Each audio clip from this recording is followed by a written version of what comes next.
To his credit, he has 260 publications in reputed national and international journals and conferences with H-index of 16 as reported by Google Scholar.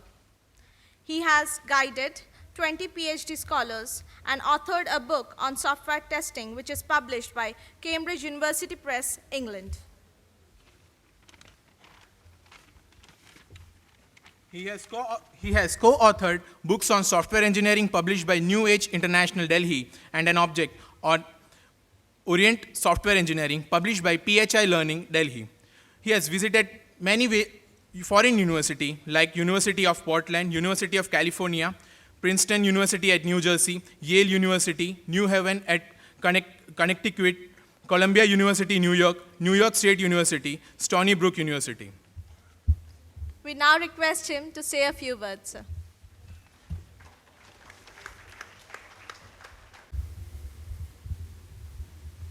Good morning to all of you.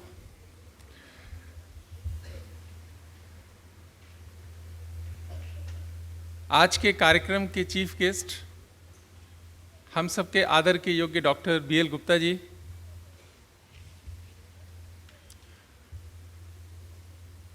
Shri Raman Bhai Patel, president Jagrut Grahak Mandal and chairman रेमेंस glue chemicals limited, professor MN Parmar, Dean of the Faculty of Social Work, Professor Niranjan Pandya, Shri Ramesh Khuman, Dr. Jagdish Solanki, coordinator of the seminar, respected syndicate and Senate members, deans and head of departments of MS University of Baroda, invited guests, participants, ladies and gentlemen, and my dear students.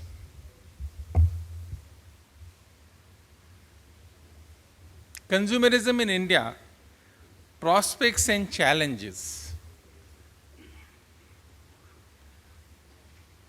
कई बार लगता है कि इससे ज़्यादा कोई relevant subject हो सकता है क्या आज? रिसेशन के इस टाइम में, और कंज्यूमरिज्म का रिसेशन से क्या मतलब है,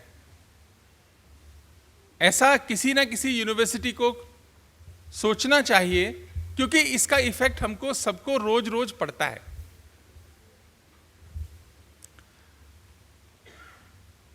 अभी एक 2012 में ही पेंजुइन एक पब्लिशर है, उसने एक किताब निकाली है और बहुत बढ़िया उसने लिखा है। मैं वहाँ एक है जैक बिसोनेट हैं अमेरिका के, उन्होंने एक किताब लिखी है। उसका टाइटल बड़ा इंटरेस्टिंग है किताब का। वो टाइटल है उसका, मेरे को टाइटल अच्छा लगा तो मैंने खरीदी वो किताब। अभी अभी मार्केट में आई है, how to be richer smarter and better looking than your parents. How to be richer smarter and better looking than your parents. और बहुत ही यंग है ये जो बिसोनेट है, बहुत यंग राइटर है, उसने किताब लिखी। तो मैंने सोचा इतना अच्छा टाइटल है, इसको मैं पढ़ता हूँ। मैं किताब लेकर आया और जब मैंने उसको पढ़ना शुरू किया तो मुझे याद आया 1996 की एक घटना। 1996 में हमने डॉक्टर BL गुप्ता जी को हिसार बुलाया था। उनको मुझे लगता है ध्यान है कि नहीं है। कंज्यूमरिज्म का ही एक टॉपिक था, उपभोक्तावाद का। मैं दो चीज़ों को कनेक्ट कर रहा हूँ कि जब मैं पढ़ रहा था और 1996 में जब डॉक्टर BL गुप्ता जी बोल रहे थे, वो बातें मुझे ध्यान आ रही थी। मुझे ऐसे लगा कहीं उनसे कॉपी तो नहीं कर लिया इसने, कि वो जो चिंताएं जाहिर की थी 1996 में, जब ग्लोबलाइजेशन को शुरू हुए 4-5 साल भी नहीं हुए थे देश के अंदर, उस समय जो चिंताएं जाहिर की थी वो इस किताब में काफी हद तक वो मान रहा है कि आज हमारे साथ ऐसा हो गया। उस समय वो बोल रहे थे कि ऐसा हो सकता है, वो तो हमारे लिए बोल रहे थे, लेकिन अमेरिका भी अब मान गया कि नहीं हमारे साथ ऐसा हो गया। मैं समझता हूं कि हम सबको वो किताब एक बार पढ़नी चाहिए, समझने की कोशिश करनी चाहिए कि जो इतना सारा रिसेशन हो गया उसका कारण क्या हुआ। उसके मूल में जाएंगे ना अगर कारण में, तो मैं समझता हूं कि जो बहुत बड़ी बात है वो कंज्यूमरिज्म से जुड़ी हुई बात है, और उसकी जो चिंताएं 1996 में हिसार के एक सेमिनार में यूनिवर्सिटी में डॉक्टर गुप्ता ने करी थी। तो इसीलिए मैं समझता हूँ हमारे लिए बहुत ही सम्मान और गर्व की बात है कि आज एमएस यूनिवर्सिटी में हमको उनको बुलाया और उन्होंने हमारे लिए वक्त निकाला। आपका बहुत बहुत धन्यवाद, बहुत बहुत आभार इसके लिए। होता क्या है जब कंज्यूमरिज्म की बात आती है ना, एक ही मैं आज बहुत नहीं बोलूंगा आज क्योंकि उनको सुनना है हमने, मैं सिर्फ 2 मिनट में अपनी बात खत्म करूंगा। क्या होता है कि एक नई चीज जो थ्योरी आई ना पिछले दिनों 20 साल से करीब चली, आजकल उसका एक ज्यादा रूप मिला कि अच्छी क्वालिटी का प्रोडक्ट बनाओ, अच्छी क्वालिटी का प्रोडक्ट बनाओ लेकिन उसका लाइफ साइकिल स्पैन कम रखो। क्वालिटी ऐसी हो कि ज्यादा लाइफ जो स्पैन है ना वैसा हम यूज ही ना करें। उदाहरण देता हूं, शेविंग ब्लेड डिस्पोजेबल। पहले हम सब लोग दूसरी तरह का शेविंग ब्लेड इस्तेमाल करते थे, अच्छा ही आता था, लेकिन जब उसको इस्तेमाल करना शुरू किया तो लगा कि यार ऐसी बात उसमें तो है नहीं, खर्चा होता है तो कोई बात नहीं, महंगा आता है तो कोई बात नहीं, 6-7 दिन अपना काम लेंगे, लाइफ स्पैन उसका कम कर दिया। क्वालिटी दो, लाइफ स्पैन कम करो। ऐसे में आपको दसियों उदाहरण दे सकता हूं। कारों का ले लीजिए आप, ऑटोमोबाइल्स में, कि रिपेयर की थ्योरी को खत्म किया, रिप्लेसमेंट की थ्योरी को लेकर आए कि गाड़ी को रिपेयर नहीं कराना, पार्ट को रिप्लेस करना है। मेरा पार्ट ठीक चल रहा है, मुझको क्यों रिप्लेस करना है जब मेरा काम चल रहा है, लेकिन नहीं, अपने को रिप्लेस करना है। मैं उदाहरण देता हूं, मेरे पास एक कार है जिंग, हुंडई जिंग की, तो उसको 80,000 किलोमीटर वो जब चली, मैं बड़ा एक ना अच्छा सा कस्टमर मानते हुए हर बार ना उनके शोरूम में ही लेके जाता था उसको दिखाने के लिए, सर्विस कराने के लिए। तो जब 80,000 हुआ, उन्होंने बोला कि ऐसा है, इसमें से ना इसके ये पार्ट बदले जाएंगे। मैंने कहा क्यों बदले जाएंगे? कहते हैं इनका लाइफ स्पैन पूरा हो गया। तो मैं कहा गाड़ी तो ठीक चल रही है, कोई दिक्कत नहीं है, क्यों बदले जाएंगे? कहते नहीं जी बदलने तो ये पड़ेंगे, क्योंकि हमारा तो सिस्टम ही ऐसा है। मैंने कहा मुझको प्रॉब्लम नहीं है, मैं सर्विस कराने आया हूं, लेकिन नहीं, हमारा सिस्टम ऐसा है कि हमको बदलने पड़ेंगे ये। पहली बार तो मैंने बदलवाए, लेकिन उसके बाद मैंने सोचा कि ये बदलवाने का काम खत्म करना चाहिए, तो मैंने एक छोटा मैकेनिक ढूंढ लिया कि इससे गाड़ी ठीक कराता हूं, जहां जरूरत पड़ेगी रिपेयर कर लेगा, कभी जरूरत पड़ेगी तो रिप्लेस करेगा। उसका मजाक उड़ाया हमारे इनोवेशन का, ये बोल के कि ये जुगाड़ थ्योरी हिंदुस्तान वाले करते हैं। लेकिन जुगाड़ थ्योरी में क्या बुराई है? अगर हम किसी कंपोनेंट का लाइफ स्पैन बढ़ा सकते हैं, चाहे जुगाड़ से चाहे ठीक से इस्तेमाल करके, तो क्या बुराई है उसके अंदर? लेकिन ऐसा होता नहीं है। हमारे माइंडसेट में डाला गया कि नहीं ऐसा नहीं है, रिप्लेस करेंगे तो ठीक है, कल को ट्रबल हो सकती है। यानी एक सोच में जो बदलाव लाया, ये भी एक कंज्यूमरिज्म का ही है कि चीजों को कम करो। हम तो उस थ्योरी पे थे ना, पहले बोलते थे कि दादा खरीदेगा तो पोता उसको इस्तेमाल करेगा। अब तो ये कि नहीं 1 महीने 2 महीने, कार की लाइफ है 10 साल, 10 साल से ऊपर होगा तो उसको बेच दो कार को। अगर 15 साल चलती है तो क्या बुराई है? एक हम बार बार ज्यादा से ज्यादा कंज्यूम करेंगे, कितना कंज्यूम करेंगे, कैसे कंज्यूम करेंगे, इस पर बहुत सोचने की जरूरत है। अगर हम 131 करोड़ कंज्यूम करेंगे तो ओबामा चिंता करते हैं, उनकी चिंता जायज है कि भारत वाले ज्यादा खाना खाने लगे हैं आजकल।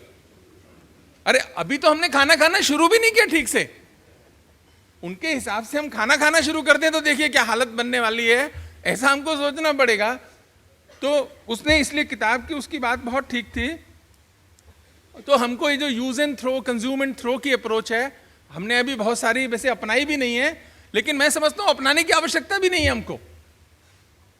हम तो को न तो उसकी आवश्यकता है, ना ही उसको डायरेक्ट फॉलो करने की आवश्यकता है। एक अंतिम बात सिर्फ कि टैक्स स्ट्रक्चर का जो टैक्सिंग का सिस्टम है हमारे देश में, कम से कम मैं जो कि बिल्कुल टैक्स नहीं जानता, इकोनॉमिक्स नहीं जानता, इकोनॉमिक्स में डॉक्टर गुप्ता जी बैठे हैं, बहुत इकोनॉमिक्स के जानकार हैं देश के, और उस समय चिंता करी इन्होंने इकोनॉमिक्स की जब कोई नहीं कर रहा था, और जो बातें कही आज हमको लगता है कि उसको परिवर्तन की आवश्यकता है। तो इकोनॉमिक्स की जब बात है कि टैक्सिंग सिस्टम का, कि आपने एफडी करी, आप कहते हो कि एफडी पे भी इंटरेस्ट देना पड़ेगा, टैक्स लगेगा, आपके एफडी के इंटरेस्ट पे टैक्स लगेगा। यानी कि मैं कुछ कंज्यूम नहीं कर रहा हूं, आप मुझे टैक्स कर रहे हो। मुझको क्यों टैक्स कर रहे हो आप? टैक्स तो सिर्फ कंजम्पशन पे होना चाहिए। अगर हम चाहते हैं कि लोग कम चीजों का इस्तेमाल करें, 2 आदमी हैं, एक की तनख्वाह 1 लाख रुपए, दूसरे की तनख्वाह 1 लाख रुपए, एक आदमी 80,000 खर्च कर देता है, एक आदमी 10,000 खर्च करता है, टैक्स दोनों 30,000 रुपए देते हैं। दोनों टैक्स 30,000 की आवश्यकता क्या है? मैं खर्च ही नहीं कर रहा कुछ, तो मुझको क्यों टैक्स करते हो आप? तो जो टोटल टैक्सिंग सिस्टम का जो वेस्टर्न मॉडल है, मेरे हिसाब से ये बिल्कुल गलत है। टैक्स केवल कंजम्पशन के ऊपर होना चाहिए, चाहे आप हैवीली टैक्स करो उसको। और दूसरा, जो हम टैक्स पेयर्स हैं, हमको एक और गलतफहमी रहती है अपने बारे में बहुत सारी, कि हम तो टैक्स देते हैं और जो सड़क पर आम आदमी जा रहा है वो टैक्स नहीं देता। तो बच्चे जो बैठे हैं, मैं उनको बताता हूं, बेटा याद रखना, वो सब टैक्स देते हैं, केवल वो पर्सनल टैक्स नहीं देते। कभी मत सोचना कि इस देश का किसान टैक्स नहीं देता। हम लोग बोलते हैं ना टैक्स फ्री है, वो केवल पर्सनल टैक्स नहीं देता, बाकी जो आपकी लंबी लिस्ट है टैक्सेस की, वो सारे टैक्स वो देता है। एक्साइज भी वो देता है, प्रोडक्शन पे देता है, इंपोर्ट पे देता है, सारे आपके टैक्स देता है। इतना सारा कॉम्प्लिकेटेड जो टैक्सिंग सिस्टम है, और वो कंज्यूमरिज्म को बढ़ावा देता है, वो कंज्यूमरिज्म को बढ़ावा देता है। हमको तो केवल कंजम्पशन पे टैक्स लगाना चाहिए यदि इसको रोकना है। इस सेमिनार में बहुत सारे लोग अपने अपने विचार रखेंगे, लेकिन कहीं पर अगर इस तरह से भी सोचें कि इस देश को क्या टैक्सिंग स्ट्रक्चर चाहिए, आपने 30-40% का टैक्स कंजम्पशन पे लगा भी देते हैं तो कोई फर्क नहीं पड़ता, ओवरऑल वो कम ही पड़ेगा हमको। ऐसा सोचें तो कुछ अच्छा होगा।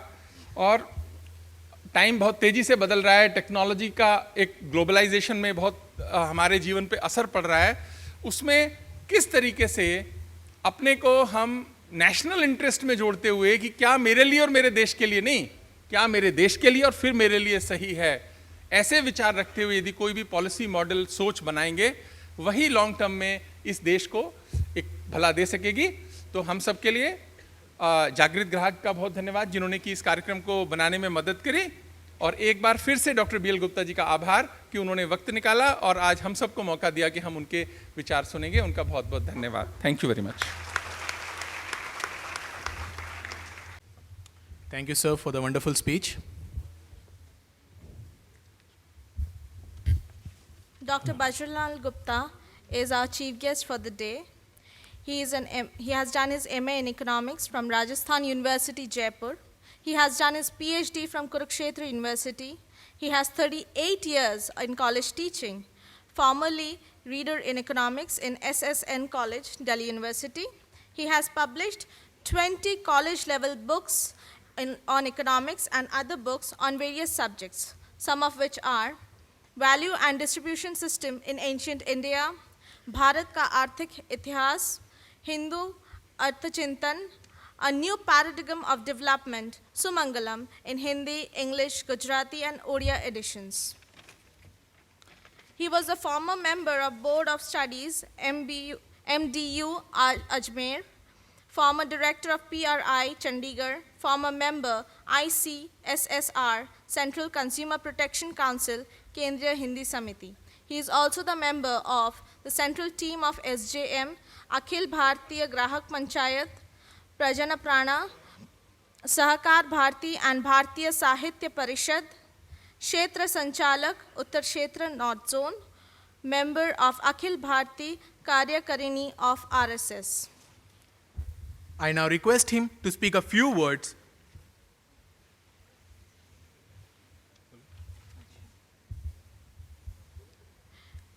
We now request Dr. BL Gupta to come and speak a few words.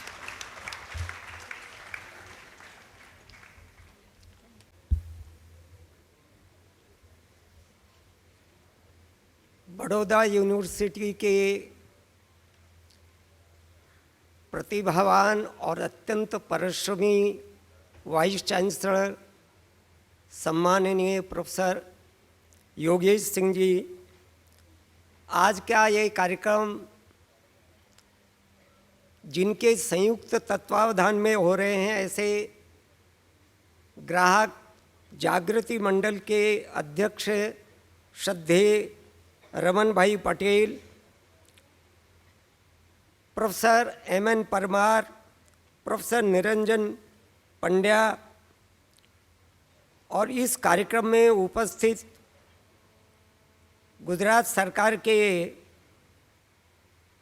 Consumer affairs and civil supply department के डिप्टी डायरेक्टर आदरणीय रमेश खमर जी और आदरणीय डॉक्टर सोलंकी, यहाँ उपस्थित सभी श्रद्धेय सम्माननीय भाई बहनों और विद्यार्थियों, सबसे पहले तो मैं इस सेमिनार को परमात्मा ने आशीर्वाद दिया है आज की बरसात करके, इसके लिए आप सबको बधाई देता हूँ।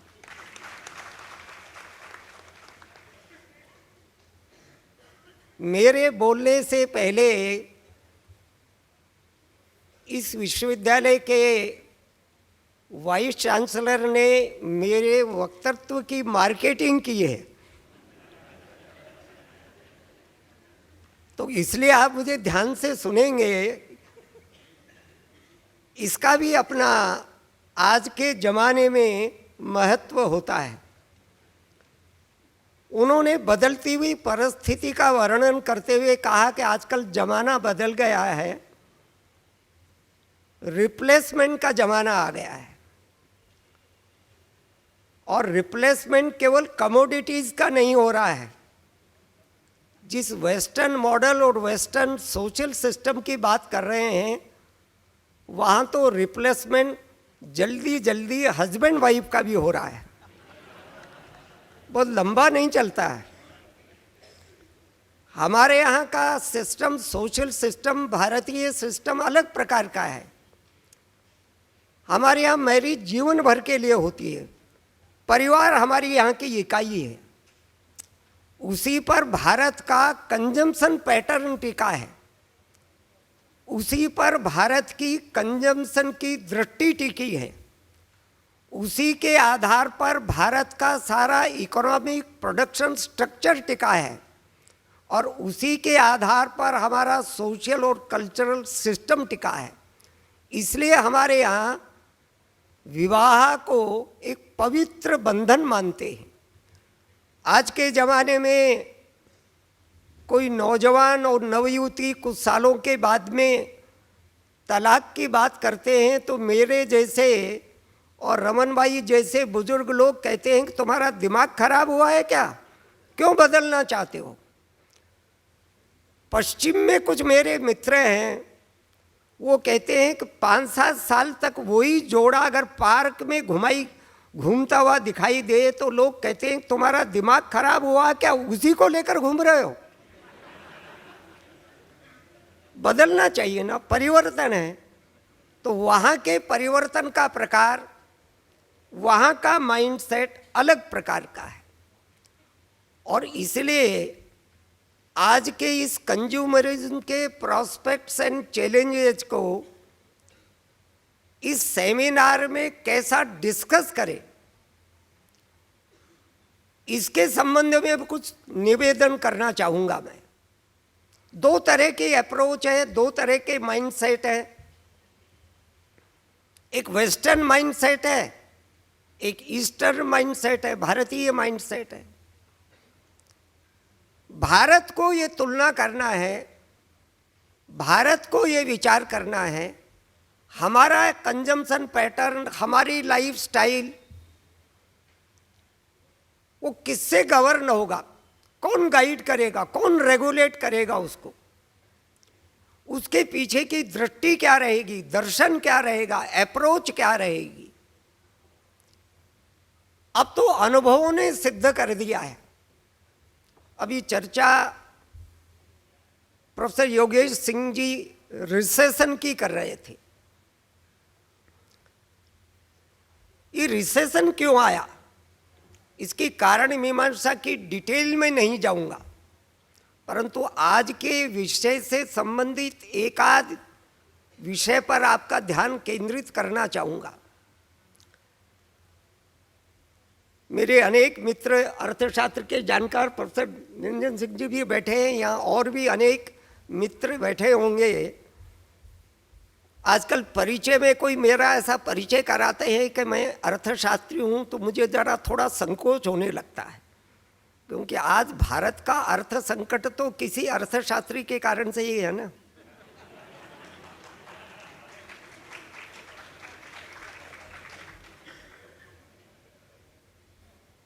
और इसलिए कई बार मैं मजाक भी करता हूँ अपने मित्रों को कि आज का अर्थशास्त्र और अर्थशास्त्री, अर्थशास्त्र कम है, अनर्थशास्त्र ज़्यादा है। एक नई अप्रोच का विचार करने का समय आया है। सब शास्त्रों में, सब सिस्टम्स में, सब डिसिप्लिन्स में ये जो कुछ 2 शताब्दियों का अनुभव हमारे सामने है, ये 2 शताब्दियों के अनुभव के आधार पर एकेडमिक रूप से एक प्रामाणिक संवाद की प्रक्रिया प्रारंभ होनी चाहिए। और मैं इस यूनिवर्सिटी के डिपार्टमेंट ऑफ सोशल वर्क और इसके डीन प्रोफेसर परमार को बधाई देना चाहूँगा। आज के उस सेमिनार में उस पर संवाद करने की एक प्रामाणिक प्रक्रिया उन्होंने प्रारंभ की है। मैं उनको बहुत बहुत बधाई देता हूँ। मैं ये बात क्यों कह रहा हूँ? ताजा अनुभव हमारे सामने है। अमेरिका समूची दुनिया में ये कहता था हमारा ग्रोथ मॉडल सबसे श्रेष्ठ मॉडल है। और कैसा बनना है, इकोनॉमिक सिस्टम कैसा होना चाहिए, इकोनॉमिक पॉलिसी कैसा होना चाहिए, कंजम्पशन पैटर्न कैसा होना चाहिए, लाइफस्टाइल कैसा होना चाहिए। हमको देखो ना, हमने प्रगति कर ली है दुनिया में। We are the role model for whole of the universe, ऐसा बोलते थे वो। और हर एक की दौड़ भी थी, उनको देख करके चकाचौंध भी होती थी। पर 2008 में अचानक एक घटना घट गई। अखबार के पन्ने जब हमने खोले तो हेडलाइंस में पढ़ा ग्लोबल फाइनेंशियल क्राइसिस आ गया। और एक शब्द चला उस समय पर, टर्मिनोलॉजी मेल्ट डाउन आ गया, मेल्ट डाउन। तो जो बहुत सारे अर्थशास्त्र के जानकार लोग नहीं थे वो मुझसे पूछते थे, डॉक्टर गुप्ता ये मेल्टडाउन क्या है? मेल्टडाउन तो कश्मीर वैली में होता है, हिमाचल में होता है, बर्फ पिघलती है, ये कौन सा मेल्टडाउन हो गया? तो इकोनॉमिक एक्टिविटीज का मेल्ट डाउन हुआ और उसी को ग्लोबल रिसेशन भी कहा। कारण मीमांसा पर जब लोग गए तो क्या ध्यान में आई? अगर पिछले 20-25 सालों का अमेरिका के फाइनेंशियल और बैंकिंग बिहेवियर को हम स्टडी करेंगे तो ध्यान में क्या आएगा, वहाँ के बैंकों ने बेखताशा लोन दिया, खूब लोन दिया। और लोन किस काम के लिए ज़्यादा दिया? रियल सेक्टर के लिए लोन दिया।